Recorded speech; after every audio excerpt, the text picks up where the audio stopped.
In this lecture, students will be doing oral and written communication. Oral communication, student, means communication through mouth. This is the communication in which spoken language is used more than the written language. And it includes individuals communicating with each other. It can be direct conversation, it can be through telephone, it can be in the form of speeches, presentations, discussions. All these are forms of oral communication. Oral communication, students, has a number of advantages. There is high level of understanding and transparency in oral communication because of the direct contact between the sender and the receiver.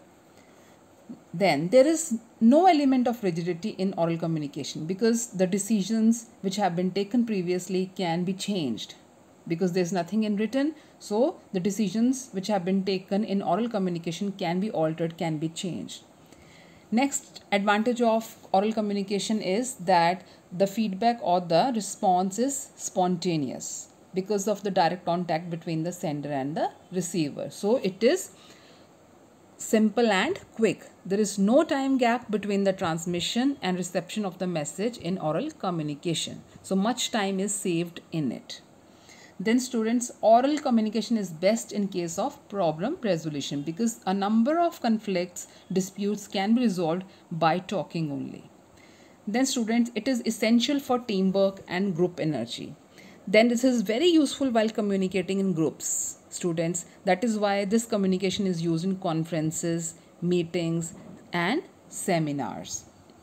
Then students, oral communication promotes and it encourages the morale of the people. Simply by your words you can boost the morale of a person. Then students, oral communication can be best used to transfer private and confidential information. So oral communication is confidential because this can be kept as a secret as no record is kept of oral messages. Oral communication, students, has some of the disadvantages also. There is no legal evidence, so no legality, and it lacks accountability because you cannot hold a person responsible for his act or whatever he has said. So it lacks accountability. Then oral communication, students, cannot be stored, so it has little reference value, and there is greater scope for error, students, and there is greater chance of misunderstanding. Chances of misunderstandings can be due to noise or poor expressions also. Then students, oral messages are easily forgotten because you don't have something in written, because human memory is unable to retain the messages that are given orally. So in that case, some important part of the message can be left out, and it is not useful for long distance. Oral communication becomes difficult if there is a long physical distance between the sender and the receiver. Now, the written communication. Written communication, student, means sending of messages, orders or instructions in writing through letters, circulars, memorandums, manuals, reports, telegrams, office memorandums and bulletins. Written communication, students, has a number of advantages also. This can be kept as a permanent record and it can serve as a legal document. Then third is, student, written communication can be easily duplicated through printing or photocopying. So message can be sent to a number of people at the same time.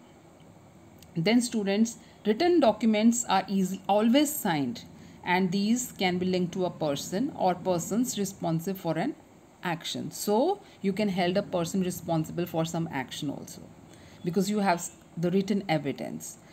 And student, written communication serves as a representative of the company and helps to increase the goodwill and building good image. How come? A businessman can create goodwill by sending greetings, invitations, thank you note. This really helps to build good public image. These were the advantages of written communication. Now let's discuss some of the disadvantages of written communication. Students, written communication is slow because you have to write. You need a paper, you need a pen, or you need a computer to send your messages. This is one of the drawbacks of written communication. It is time consuming as well. So written communication, students, is a lengthy process, as we have already discussed that it is time consuming. You need to write it, then you have to send the messages, so it is expensive as well. So it is a drawback of written communication that it is expensive and time consuming, because you need a lot of money to be spent on stationery, postage, or on computers, etc. Then written communication student lacks personal touch, because the sender and the receiver are not in direct contact. So it is difficult to persuade a person or motivate through a letter. Then students, it is not suitable for illiterate people, people who cannot read or write. It is not suitable for them. And then students, written communication cannot be as confidential as personal communication. So that's all with the written communication. I hope oral and written communication is clear to you, students. Thank you.